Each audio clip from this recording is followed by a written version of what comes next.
legal experts and an alumni of the U.S. Department of Justice have begun sounding the alarm about Donald Trump's Attorney General, William Barr. Recently, Barr's Justice Department withdrew charges against Michael Flynn, the former Trump administration national security advisor who pleaded guilty to lying to federal law enforcement officials about his dealings with Russia's ambassador over sanctions, just before Trump took office.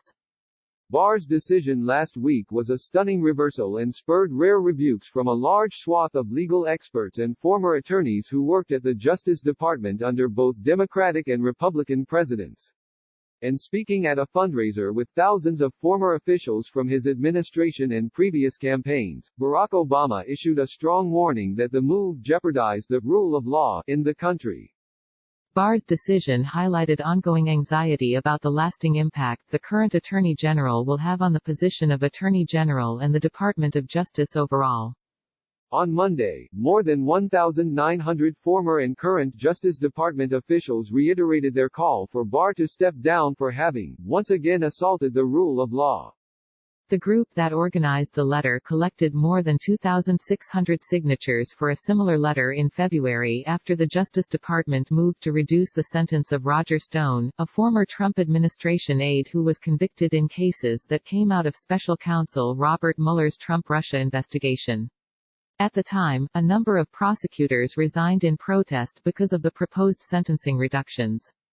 Speaking as somebody who has spent 19 years at the Department of Justice, the way I have seen William Barr serve as Attorney General seems very different to me than the way Attorneys General have behaved in the past, said Barbara McQuaid, a former United States attorney during the Obama administration.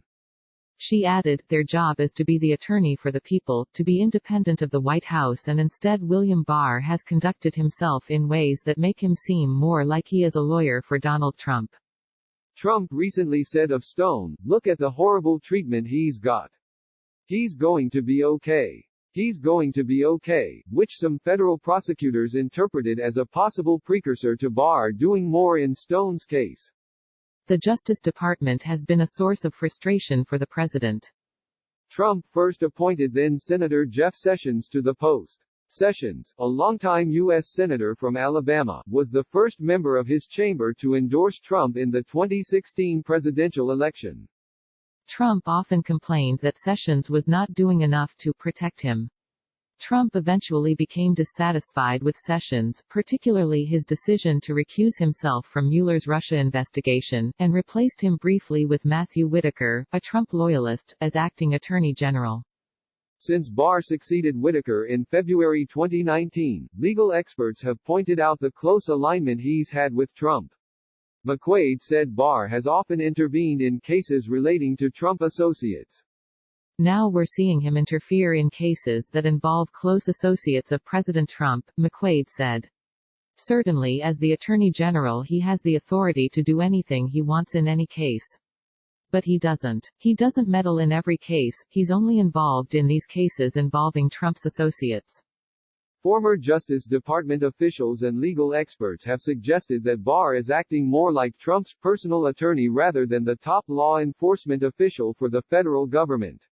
And since the conclusion of Mueller's Russia investigation and even since the beginning of the coronavirus pandemic, Trump has repeatedly ousted or sidelined critics within the federal government. McQuaid wondered if Barr, with a sense of confidence from Trump, could try and go after higher-profile political figures in the future. Trump and his allies have vaguely been suggesting that Trump himself was the target of a vague Obamagate scheme. Just looking a little further down the road, one concern is that William Barr is not done, that not only is he protecting Trump's friends, that he might use Trump's Justice Department not only as a shield but as a sword to go after Trump's enemies, Joe Biden, Jim Comey, Obama, Hillary Clinton, McQuaid said.